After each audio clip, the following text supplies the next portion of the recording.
Boa tarde a todos. Vamos começar o nosso curso de crimes no Estatuto do Idoso. Uma aula muito importante. Então, essa aula se divide na parte 1, 2, 3 e 4. E nós vamos, ao mesmo passo que a gente vai explicando para vocês o Estatuto do Idoso, os crimes do Estatuto do Idoso, nós vamos fazendo uma revisão de direito penal, explicando objetividade jurídica, sujeito ativo, sujeito passivo e elementos que compõem o crime. Na aula de hoje, nós vamos ver os crimes em espécie, que começam no artigo 95 e vão até o artigo 109. Por isso que essa aula é um pouco longa, porque são vários crimes que nós vamos abordar.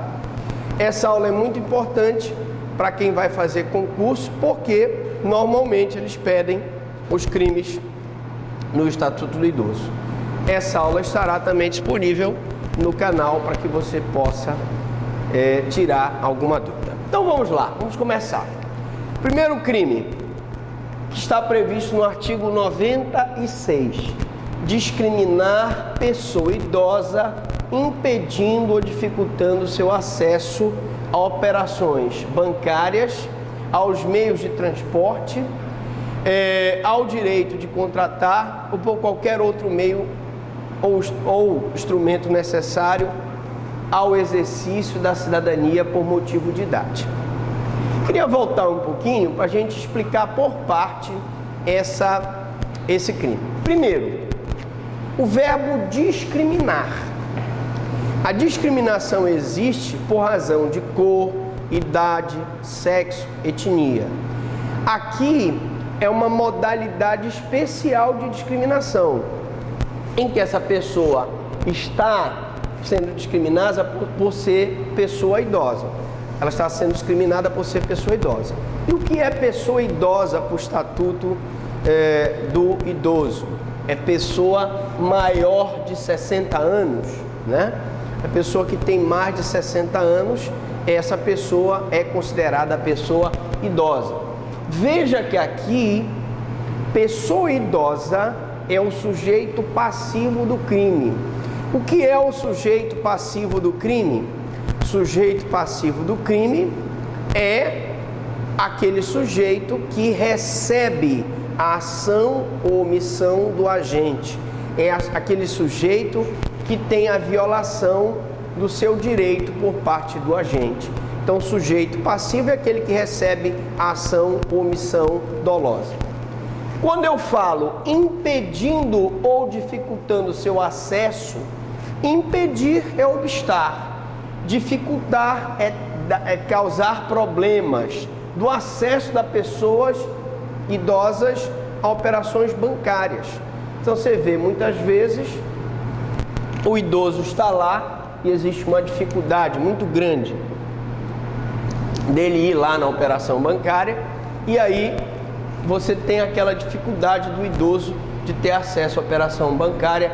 Aos meios de transporte, não é difícil você encontrar cobrador e motorista que dificultam a vida do idoso, quer seja nem parando na parada, quer seja dificultando o acesso do idoso quando ele tem algum problema de locomoção, ou também o direito de contratar ou por qualquer outro meio ou instrumento necessário ao exercício da cidadania.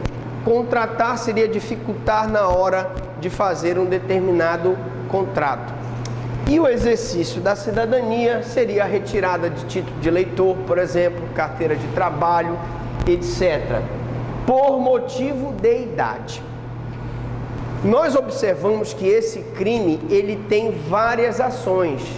Então, ele é um crime que a gente classifica de plurissubsistente ou de tipicidade múltipla. Significa dizer que o tipo penal descreve várias condutas incriminadoras. Reparem também que quando eu digo por motivo de idade, eu estou falando de um elemento normativo. E aí eu peço vênia para explicar os elementos. Eu tenho um elemento subjetivo, em que eu vou classificar se o agente praticou a conduta com dolo ou culpa, se ele não tiver praticado a conduta com dolo ou culpa, ele está isento de responsabilidade criminal. Eu tenho o elemento objetivo, que é a descrição típica da conduta, e aqui essa nossa descrição típica da conduta, ela tem várias condutas como criminosas, e eu tenho o elemento normativo, em que o juiz faz um juízo de valor sobre o elemento. Quando eu falo por motivo de idade, isso é um elemento normativo, em que ele só está sendo discriminado porque ele é maior de 60 anos. Outra observação em relação à pena, né? A pena de reclusão de 6 meses a 1 ano e multa. Ora, se essa pena de reclusão de 6 meses a 1 ano e multa, esse crime é um crime de menor potencial ofensivo. E o que é um crime de menor potencial ofensivo? Toda vez que eu tenho um crime cuja pena máxima não seja superior a 2 anos, esse crime é um crime de menor potencial ofensivo. E qual a consequência, professor? A polícia não lavra um flagrante delito, a pessoa não vai presa, não paga fiança, é feito um termo circunstanciado de ocorrência. Esse termo circunstanciado de ocorrência, que é o inquérito resumido, ele vai para a polícia, então ele vai com o depoimento da vítima, ele vai com o depoimento de 2 testemunhas, ele vai com um laudo, se precisar, ou a prova da materialidade, e vai com um interrogatório do acusado. E lá no juizado especial é marcada uma audiência preliminar. Nessa audiência preliminar pode haver a composição do dano entre autor e vítima. Não havendo a composição do dano e sendo um crime de ação penal pública condicionada à representação, a vítima representa para que o Ministério Público faça a transação penal, que é uma proposta de aplicação de pena não privativa de liberdade, restritiva de direito ou multa. E não havendo a transação penal, é que o Ministério Público vai oferecer a denúncia. Então eu chamo a atenção de vocês, porque sendo um crime de menor potencial ofensivo, eu ter todas essas repercussões. Objetividade jurídica. Bom, primeiro vamos recapitular. O que é objetividade jurídica? É o bem jurídico protegido pelo Estado. Nesse nosso caso aqui, quando eu estou falando de crimes no Estatuto do Idoso, eu falo de tutela dos direitos da pessoa idosa. Todos esses crimes que nós vamos ver hoje estão relacionados à proteção da pessoa idosa. Então, a objetividade jurídica aqui, o objetivo da norma é proteger a pessoa idosa. Sujeito ativo, pessoa ou coisa sobre a qual recai a conduta delituosa. No caso aqui, as pessoas equiparadas estão previstas no artigo 96, parágrafo 1º. O 96, parágrafo 1º do Estatuto do Idoso cuida daquelas pessoas maiores de 60 anos, tá? Pessoa maior de 60 anos é idoso. Atenção! Não confundir sujeito passivo com o objeto material do crime. Muito bem. Qual a diferença? Se eu observo a seguinte situação: o agente, ele subtrai uma joia de uma senhora idosa. Nesse caso, a senhora idosa será o sujeito passivo e a joia será o objeto material. Porque o objeto material é a pessoa ou coisa sobre a qual recai a conduta delituosa. E o sujeito passivo é a pessoa ou coisa, ou entidade, ou pessoa física ou jurídica, cujo direito foi violado com a conduta do agente. Então, aqui, se a pessoa idosa, por razão da sua idade, é discriminada a um acesso a um título de eleitor, a uma carteira de trabalho, a um contrato bancário ou mesmo a um transporte coletivo, ela é o sujeito passivo. Ela é o sujeito passivo. Não confundir sujeito passivo, que é a pessoa titular daquele bem que foi violado com a conduta do agente, e objeto material, que é a pessoa ou coisa sobre a qual recai a conduta delituosa. Claro que em algumas situações o objeto material é o mesmo sujeito passivo. Por exemplo, se uma pessoa dá um tiro no idoso, nós vamos ter uma situação em que o idoso é sujeito passivo e como a ação recaiu sobre ele, também vai ser o objeto material. Então, se a ação recai sobre a pessoa, ela também é o objeto material. Se a ação recai sobre a coisa, no furto, no roubo, no estelionato, eu vou ter o objeto material, a coisa, a joia, o dinheiro que foi subtraído. Bom, então o sujeito passivo é a pessoa idosa com idade igual ou superior a 60 anos, né?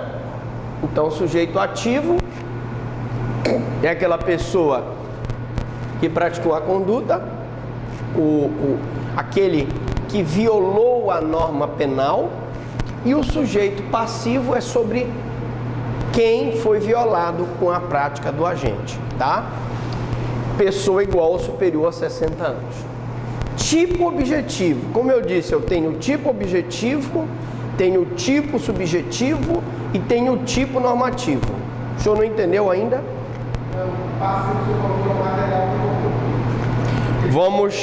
Vamos novamente para a explicação. O sujeito ativo é qualquer pessoa que discriminou o idoso. O sujeito ativo é aquele que viola a norma, é aquele que atira no homicídio, é aquele que subtrai no furto, é aquele que se apropria de recurso público no peculato. Esse é o sujeito ativo. O sujeito passivo é o idoso, pessoa sobre qual recai a violação do direito, que nesse caso vai ser sujeito passivo e também objeto material, já que a conduta delituosa recaiu sobre ele, tá? Quando eu falo de sujeito passivo, sujeito ativo, qualquer pessoa, é que esse sujeito ativo é comum, porque eu tenho sujeitos ativos comuns e sujeitos ativos especiais, em que a lei exige uma qualificação especial. Explico. Aqui eu tenho um sujeito ativo comum. Qualquer um de nós aqui pode discriminar uma pessoa idosa. Todavia, no crime de infanticídio, por exemplo, para que a mulher seja autora do infanticídio, ela tem que ter uma qualificação especial. Qual é? Está em estado puerperal. Nos crimes contra a administração pública, são crimes próprios, especiais, porque a lei exige uma qualificação especial. Qual é a qualificação especial? A pessoa tem que ser funcionário público. Então existem crimes próprios ou especiais e existem crimes comuns. Esse aqui, o sujeito passivo, é comum, porque qualquer pessoa pode praticar e a lei não exige uma qualificação especial. Como eu disse, sujeito passivo é o idoso. Tipo objetivo, estabelecer diferença, distinguir. A discriminação é estabelecer diferença. Se a discriminação é em razão da raça, cor ou etnia, não cai aqui na figura do idoso. Ela cai no estatuto na lei do estatuto do racismo, né? Aqui só cai se a conduta for direcionada ao idoso. As causas de aumento de pena estão previstas no parágrafo 2º. Então, se a gente for dar uma olhadinha aqui no parágrafo 2º, vamos dar uma olhadinha aqui no parágrafo 2º. Se eu pegar aqui o parágrafo 2º do 92, vamos ver se a gente consegue aqui. No Estatuto do Idoso,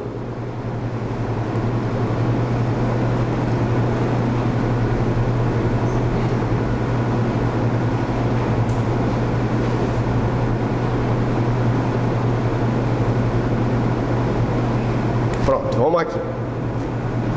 92. Acompanhe comigo a leitura aqui, ó.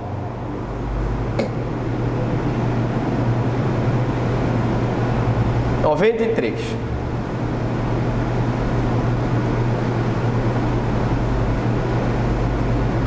(96)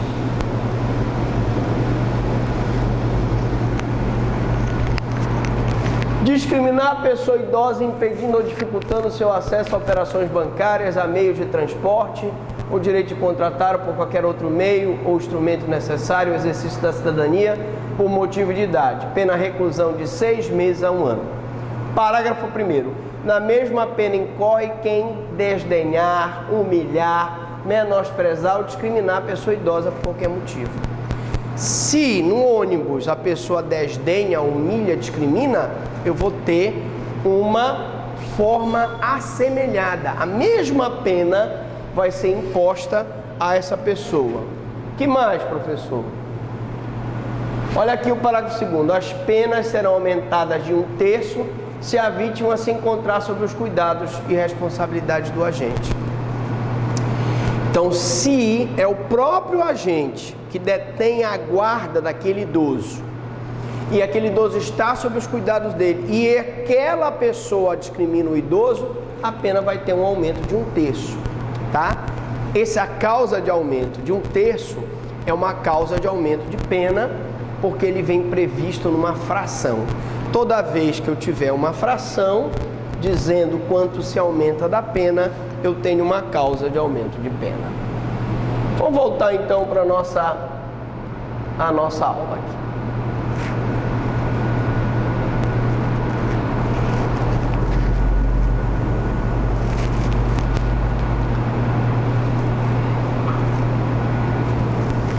Bom, falando do tipo objetivo. Então eu dizia que o tipo objetivo é simplesmente o que está descrito no tipo. Matar alguém, tipo objetivo do homicídio. Subtrair coisa alheia móvel, o tipo objetivo do furto. Aqui o tipo objetivo, ele estabelece a situação de ele estar discriminando o idoso. As causas de aumento, como eu disse, estão previstas no parágrafo 2º. O tipo normativo, que é o juízo de valor que eu faço sobre aquela conduta, está previsto na expressão por motivo de idade. Se a discriminação for por motivo de cor, se a discriminação for por motivo de etnia, se a discriminação for por motivo de religião, não vamos enquadrar no Estatuto do Idoso, porque o Estatuto do Idoso só disciplina discriminação em razão da idade. Tipo subjetivo. Aí nós já vimos, pode ser o dolo ou pode ser a culpa. Todos os crimes do Estatuto do Idoso têm a previsão de dolo. O que é o dolo? O dolo é a vontade livre e consciente de praticar aquela conduta. A pessoa tem que ter a consciência do fato e a vontade de produzir o resultado. Então, dolo é a vontade livre e consciente de discriminar. Ele sabe que a pessoa é idosa e ele tem consciência do que ele está fazendo, tá? Esse tipo subjetivo pode ser também culpa. Nós não teremos crimes culposos no Estatuto do Idoso, mas a culpa se caracteriza pela negligência, imprudência e imperícia. Consumação e tentativa. Professor, quando é que esse crime se consuma? O crime, gente, se consuma com a efetiva discriminação. É infração formal, não se admite a tentativa. Vamos lá. O que é infração formal? O que é infração material? E o que é crime de mera conduta? A infração material é aquela que exige o resultado naturalístico. A infração material é aquela que exige o resultado naturalístico. Exemplo, no homicídio, para que o crime esteja consumado, se exige o resultado naturalístico para a consumação qual? A morte. Na lesão corporal, para que a lesão corporal esteja consumada, se exige o resultado naturalístico qual? A lesão. A pessoa tem que ter sido lesionada, tá?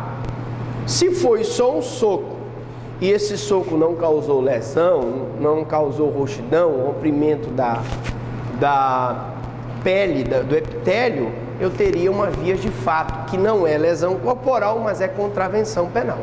Normalmente, se eu não tipifico lesão corporal lá no âmbito de violência doméstica, pela agressão eu tipifico a via de fato. Bom, com a efetiva discriminação, quando eu digo que essa infração aqui é formal,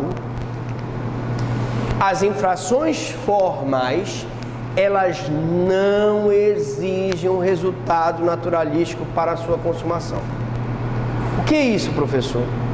É que esse crime aqui não exige, por exemplo, que o idoso se sinta humilhado para que o crime esteja consumado. É como o crime de corrupção. Vocês sabiam que o crime de corrupção é um crime formal?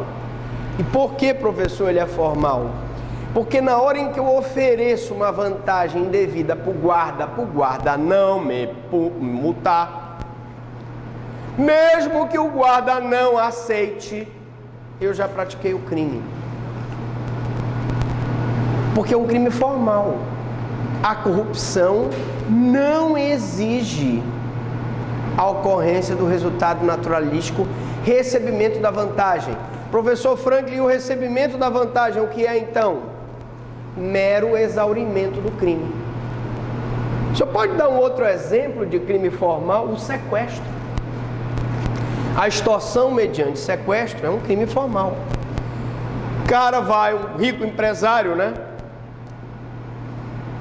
Tá saindo da sua casa com Audi, aquele carrão. Os caras cercam o carro dele, sequestram ele. Levam lá para o cativeiro, lá para o Morro da Macaca. E lá o sequestrador liga para a mulher dele: minha senhora, é o seguinte, nós sequestramos seu marido e nós queremos $1 milhão de resgate. A mulher vira e diz: ah, meu, fica até por R$1 esse cara aí, não quero não, brincadeira. Na hora em que ele ligou e pediu $1 milhão ou $1 milhão pelo resgate do marido dela, ele consumou a extorsão mediante sequestro, que é um crime hediondo. Então, quer dizer, professor, que ele não precisa receber o resgate para o crime estar consumado? Não. A mesma coisa aqui. Na hora em que ele humilha o idoso não precisa se sentir humilhado por o crime estar consumado. O senhor quer perguntar? Pergunte. Quer dizer que ele só pratica o crime, depois ele liga e pega o resgate. Não, na hora que ele ligou, aí... Boa pergunta. Ele só levou a vítima no carro. Até aí eu tenho só o sequestro. Tem o sequestro e o cárcere privado. Ele pegou o cara, botou dentro do carro e levou, sequestro. Deixou lá no cativeiro, cárcere privado. Mas a partir do momento que ele pega o telefone, liga para a mulher da vítima e pede o resgate, aí eu tenho a extorsão mediante sequestro. Alright? Porque muita gente confunde. Ei, gente, eu tenho o crime de sequestro e cárcere privado, que é um crime que não é hediondo, e tem a extorsão mediante sequestro. Tá? Aí, professor, vamos complementar a tua pergunta. E se o sequestrador recebesse $1 milhão de resgate do rico empresário que não vale nem um cibazol? Esse rapaz aí, a mulher tá dando ele, tá? Acho que vai jogar ele ali no brechó. Pô, bem, se ele receber o resgate, é mero exaurimento do crime de extorsão mediante sequestro. Tá? Para os maiores detalhes, vocês assistem a minha aula de classificação doutrinária dos crimes. Tá tudo lá no YouTube para você entender crime formal, material. Eu não falei da mera conduta, né? O que é crime de mera conduta? Alguém sabe? Ninguém sabe? Gente, mera conduta é quando o resultado naturalístico não existe, é impossível de ocorrer. Então, por exemplo, tu invades um domicílio, é invasão de domicílio. Existe um resultado naturalístico aí? Pega uma arma de fogo e dispara. Come close, come close. Pega a arma de fogo e dispara. Na hora que tu dispara a arma de fogo para cima, tu cometes o crime de disparo de arma de fogo, previsto no Estatuto dos Armamentos. Mas, existe algum resultado naturalístico? Não. Então, quando o crime não tiver resultado naturalístico, esse crime é um crime de mera conduta. Então, recapitulando, crimes materiais é quando ele prevê o resultado naturalístico e exige o resultado naturalístico para a consumação do crime. Crimes formais, ele prevê o resultado naturalístico, mas não exige o resultado naturalístico para a consumação do crime. E crimes de mera conduta, não existe resultado naturalístico. Beleza? Bom, aqui na aula do professor Franklin, você aprende crimes do Estatuto do Idoso e já faz uma revisão de direito penal. Vamos lá. Professor, por que não se admite a tentativa nesse crime aqui? Porque, gente, o crime aqui, ele é unissubsistente. O que é crime unissubsistente? Mais um conceito. É um crime praticado num só ato, unissubsistente. Na hora em que ele discrimina, já consumou o crime. Beleza? Na hora que tu calunias uma pessoa, na hora que tu falas, já consumaste o crime. Na hora que tu chamas a tua mulher de vagabunda safada, tu já consumaste o crime. Na hora que tu discrimina o idoso, tu já consumaste o crime. Por isso que não tem a tentativa, não se admite a tentativa. Ação penal. Bom, gente, quem vai promover a ação penal? Primeiro, a ação penal aqui sempre será pública incondicionada. Pública é o Ministério Público que oferece a denúncia.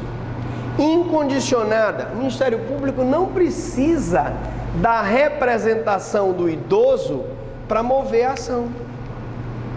O Ministério Público não precisa da representação do idoso para mover a ação. A ação é pública e incondicionada. Então ele vai mover a ação, ele. É o particular, professor? O particular pode mover uma ação aqui? Pode. Quando? Quando o Ministério Público não promove a ação no prazo legal. Certo? Então, se o Ministério Público não promover a ação no prazo legal, qualquer um de nós, particulares, podemos entrar com uma ação penal privada subsidiária. Professor, quer dizer que eu fui lá no Ministério Público e denunciei que o meu avô foi discriminado e não foi tomado nenhuma providência? E aí, fica por isso mesmo? Se o Ministério Público não tomar a providência no prazo legal, você mesmo pode entrar com ação penal privada subsidiária. Outro crime muito importante é a omissão de socorro. A omissão de socorro, gente, ele é um crime omissivo, impróprio, puro. O que é um crime omissivo próprio, né? Ele é um crime omissivo puro. E eu tenho os crimes omissivos impuros ou impróprios. O crime de omissão de socorro no Estatuto do Idoso, ele consiste em deixar de prestar assistência ao idoso, quando possível fazê-lo sem risco pessoal, em situação de iminente perigo, ou recusar, retardar ou dificultar sua assistência à saúde sem justa causa, ou não pedir, nesses casos, o socorro de autoridade pública. Então vamos começar desde o início. Primeiro explicando o que é um crime omissivo puro. Crime omissivo puro é aquele cuja omissão faz parte do tipo penal. Então, omissão de socorro é um crime puro. Condescendência criminosa é um crime puro. O que é condescendência criminosa? Você é o chefe naquela repartição. Você observa que o teu subordinado está praticando uma conduta irregular e você não o responsabiliza.